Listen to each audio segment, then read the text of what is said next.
What's going on, YouTube? This is Aron with Uncrowned Kings, bringing you my undefeated YCS VIP Qualifier deck profile.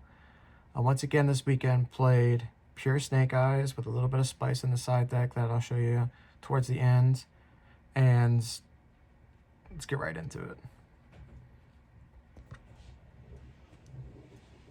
The main deck played 3 Snake Eyes Ash. No introductory needed. 2 Poplar. Seeing some people playing 3 of this card. I understand why. It's also a 1-card starter on its own. But I like the ratio of 5 normal summons. And the 1 Oak. This card also needs no explanation. Helps you play through Shifter. Has infinite follow-up. Summons Flamebird from deck. All that good stuff. Great card.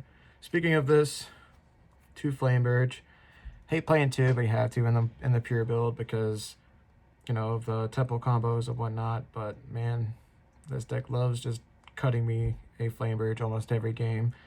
And the last honorary Snake Eyes card, I played 1 Jet Synchron. I decided to cut Birch this weekend, and I kind of missed it. I might be playing it again in the near future, just in case like your Ash plays get stopped, or say like you have to burn the Poplar and, you know, still get interrupted somehow, like Bonfire still turns into an extender. So I'm considering putting that back in the main deck here soon. 3 Diabell Star.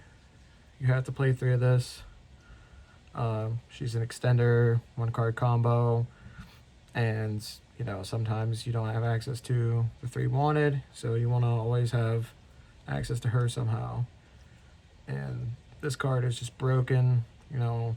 Even if I burn through all 3 witches, add it back from the graveyard, shuffling back the original from graveyard or banish to the deck to draw a card to re-access it later is just unbelievable.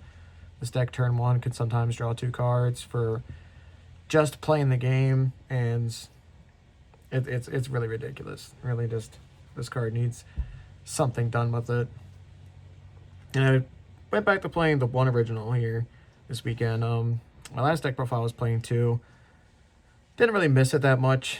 Only played a couple mirror matches here recently with this list, and the play I was telling you guys about before with crossing out the second copy while this one was, like, the 1 was in graveyard for follow-up.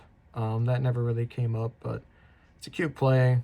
Might go back to playing 2 of it again here soon, but we'll see how this goes. The 1 Temple, this card is broken, like just totally broken. Like one of the biggest skill checks in the game right now is like how people utilize this in the Flamebird steals and stuff like that. You know, being able to take your opponent's monsters that you put back there, or that they put there themselves. It's just unbelievable. Happens on normal or special. This card's just super good. It's also like one of the only D-shifter play arounds. Then 3 Bonfire. It's the Rhoda of the deck. You have to play 3 of it, unfortunately. I definitely foresee this card going to 1 soon, just like Rhoda, but you know, it's a 1-card starter, sometimes an extender. You know, it's all the good stuff. Checks all the boxes here. That's it for like the main deck engine. Next up is non-engine. I played 16 hand traps. I played 3 Ash Blossom. I played 3 Ghost Mourner and 1 Ghost Bell. So the main deck total is actually 41, and I couldn't get it down to 40, but I really wanted to play some ratio of 40 or 41 with 24, 25 engine and 16 non-engine, or well, 16 hand traps. So I have like a 66% chance of seeing 2 or more going second, which is nice. And this card isn't like too crazy right now. It's like the 5th best hand trap, and I'm not playing Droll and Lockbird in any capacity in this list because I just think that card is terrible unless you get, you know, unlucky and pair it up against a mini-eating player. But I haven't missed Droll and Lockbird for a couple of events now. The reason why I chose her mainly was because she's a level 3 tuner. and that comes up quite often with Diabell Star plays. And, you know, sometimes when you draw it, you can hit stuff like, you know, Flameburge, Kieran, Princess plays, and stuff like that. So that's why I played those 7 Ghost Girls here. Played 3 Nibiru. This card needs no introduction, man. This card just, like, completely wins the game with, like, any other hand trap comboed with it. Like, I even Nibiru'd a bird player this weekend, a Flumonderies player, and that was pretty crazy. He didn't see it coming, but he was like, you know, like game 1, he's like, you know, I'm just gonna summon like 7 times on my first turn and set up like everything except for a what's it called? Apex Avion, everything except for him. And I was like, cool, activate Nibiru, and he just like scooped it up there because he couldn't any normal summon anymore. 3 Valor. This card's just targeting negation. Plays in the talents, but you gotta have to play it. This one, which arguably is the best targeting effect negation because it doesn't play in the talents, can't be called by the grave. It's Infinite Impermanence. This card is absolutely crazy. I had a play come up where I was playing the mirror match where I Nibiru'd my opponent and they were still able to play a little bit, and but it was my only hand trap, so I had to Nibiru them before they could establish the Borload Savage, and they pushed back the Nibiru with Flameburge and just like sat on like IP and extra monsters on Flameburge. And so I draw for turn and it's Infinite Impermanence, and I normal summon Ash, and I elected not to activate its effect to add, and he's like, okay, that's fine. And I activated Ash effect to summon from deck by sending it itself and the Nibiru from my spell trap zone to the graveyard. And he's like, okay, cool. Chain IP. And I'm like, sweet. Chain Impermanence from hand. That was pretty good. Then, you know, this card's just ridiculous. I mean, there's a lot of really, really cool plays you can do with this. Just, you know, any combination of these 2 hand traps, you're typically looking nice, even if they could set up some type of board afterwards. It'll be a lot easier to chew through with just Engine. And then I decided to main deck 3 Crossout Designator. I expected to play a lot of mirror matches, realistically, and I didn't, but this card was crazy and it's just stopping like hand traps all the time. You know, people think that like, okay, cool, I could just hand trap this deck a couple times and still get a turn and they're not going to have full board. Well, you know, not if we have this. And also, I decided to play 2 Triple Tactics Talent in the main deck as well, for the same reason. Like, typically, they'll try to lead with, like, you know, some type of low-impact hand trap at first. And then I just, okay, cool. If I can extend, I just, you know, tactics, look at the hands, rip a card. If I can, I'll draw 2. Never really came up like that, but it's one of the options for a reason. And then, like, tactics take when going second has just been absolutely insane every single time. That part of the card is just ridiculous. That's it for the main deck. 41 cards. Like I said, a ratio of 25 engine, 16 hand traps, and then, or what is it? It's 16 hand traps for sure, 5 power spells, and then the rest engine. Let's move right along to the extra deck here. Playing the 1 link Rebo. This card's broken. Dodging in perms past turn 1. It's absolutely crazy. Setting up dark plays.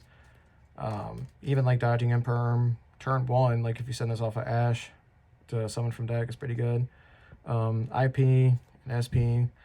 You know, this is on everybody's end board. I did actually for the first time this weekend summon SP off of IP. Typically it's Underworld Goddess, and this was the first time I've actually been in a position to summon SP off of IP, and it worked out pretty good. You know, SP's still just broken. I typically just like use this as like a last ditch effort type of thing. If like all my plays get stopped but I still have 2 bodies, I can just make her, or you know, in like slower grind states, or if I know I can't kill him that turn, I'll use it to help break the board, that type of stuff. She's still just crazy.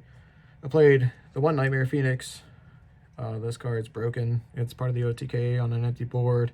Pops back row, helps get flame bridges out of your hand, that type of stuff. Also, it comes up a lot where your co-link monsters can't be destroyed by battle. And like I would use that to protect my Appaloosa a couple times. It comes up every now and then. And then 2 Charmers. Once again, these cards say going second, your graveyard is also my hand. And these cards are also just absolutely crazy with something I have in the side deck here. I'm not playing any dark targets in the main deck, but Hida, if it gets destroyed, being able to search like any one of your level 1s is pretty good too. And to complement those being spellcasters, I played the Selene package with an Appaloosa. This was absolutely crazy all the time. You know, I really wasn't fearing the talents take that often because either I had ways to negate the talents if I needed to, or talents to look at their hands, and like that at that point they have to have drawn it as their 6th card. So this also just like helps just bring up bodies too. You know, she's a link 3, helps you go into other stuff too. And the one princess, I cut this down from 2 to 1. I missed it a couple times against some of my Kashtira opponents, but that's about the only use case I've had for ever playing 2. 2 copies really aren't that necessary. I can understand why some people might play them and why the Fire King build plays it, but you don't really need it all the time. Sometimes I don't even use it turn 1, depending on the matchup, and you know, I'm never really missing the pop sometimes. Sometimes it's just like a turn 3 type of get back resources play, as well as, you know, the Zealantis OTK, which, you know, speaking of, there's the one Raging Phoenix and the one World Sea. This card is so insane. Like, if I get hand trapped to death and I can't access the synchro lines, then I typically just like make the Phoenix and then end on this instead. With like IP Flame Barrage, and I'll banish itself and put it in the main monster zone. That way that if I summon either Appaloosa or SP Little 9, I can still have it code linked to have some battle phase protection. That part of its effect is actually broken. People forget about it all the time still, and I don't know why. This card's everywhere right now. And then the one Underworld Goddess. I love this card to death. I've been told I probably should cut it for like an access code or something, but this card's just so crazy. Or even like a second Hida sometimes, but you know, this card just does it all, man. I've had people try to talents take my board. I'm like, okay, cool. Underworld, all my stuff away, and then one of your guys away, and then now you can't take anything, and it's also a Ghost Bell on legs. If they have anything left after I link off their stuff, it's negated. It's unaffected by cards that don't target it, and like, you know, there was really only one thing in the game that's relevant enough to even matter at that point, which is like Fenrir, because at that point I would have made it with an IP. Also good for like, you know, breaking boards going second, and I do respect the purely a matchup enough to keep something like this around. And then the 3 synchro monsters, the 1 Formula, 1 Borload, and the 1 Baron. Once again, I'm always making this a lot more with Dive Bell on a level 3 tuner than I am with like this line, but you know, these lines are still really good, and this is like a nib check on summon 6, and you know, they have to use it there or I'm going to establish a negate, and if they have like nib imperm, then I was probably cooked anyways, but there's plenty of rounds for that as well. This card drawing a card is pretty nice. Like I said, it's part of like one of the ways you could draw 2 cards in a turn with it, and it's just it's nice. I like it. It's also unfortunately a light target. I've had this thing bestialed a couple times, as well as my IP, but you know, man, it is what it is. If they got it, they got it. That's it for the extra deck. Let's move on to the side deck. So I decided today, or well, this weekend, to actually cut bestials out of my list altogether, and instead I played a Cyframe package. I played the 3 Delta, the 1 Gamma, and the 1 Doofus Driver. I hate this card. I drew it like 3 times, but You know, I also drew it with one of these, so it still worked out. But these cards are absolutely crazy. These cards are so unbelievable. Like the main theory was like in the mirror match, I hand trap them up once or twice, or they try to chain crossout designator, and I'm like no, or like their extension pieces and like call buys or talents or whatever. Just this is like the whole reason to play that card is cards like these, and that's exactly what it did for me this weekend. I played a branded player where they tried to cross out my Ash Blossom on Brain Infusion, and I said, no, thank you. A Kashtira player activated talents on me, and I said, no, thank you. And I still gonna play the 1-up Gamma because if I draw that, it's just insanity. And then for like my Go First package, I played 3 level 5 Obedience. This is just good against like everything. Like once you know what you're playing against, you can just like either steal one of the resources out of their hand, steal a hand trap, summon a hand trap, summon it back off of one of the charmers. Paying 2,000 means nothing when everybody can just kill you on the crackback. So like using it as an extender, or stealing a hand trap under Princess, or getting an extender under Droll. All these use cases are absolutely insane. I did have a player this weekend though side out as Ash Blossoms, and I called Ash Blossom on him. I guess my first attempt, and he just went ahead and showed me his side deck to Ash Blossoms at that point. I was like, cool, I don't have to worry about playing around that card anymore.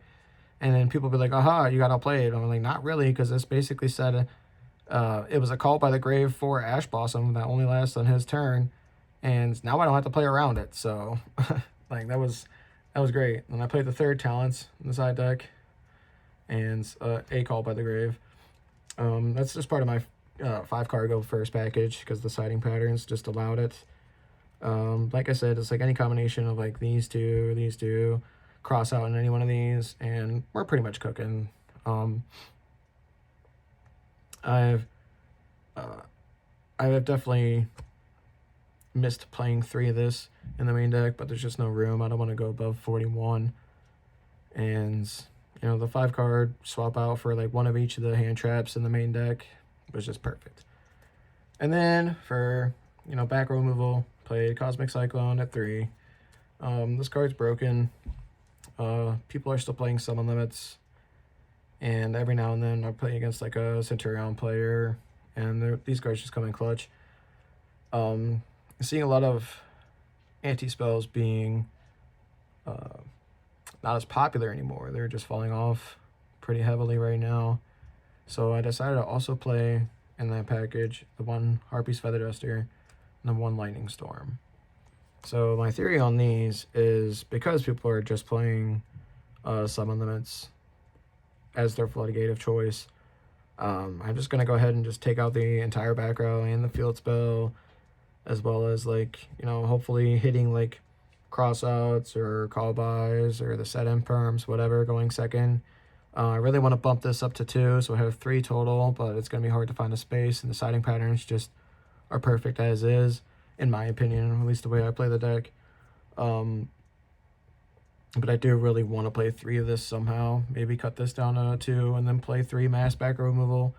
That might be tough, but yeah, that's basically it for the deck profile. I hope you guys enjoyed, and hope you have a great rest of your night, and like, comment, subscribe, and let me know how you guys think.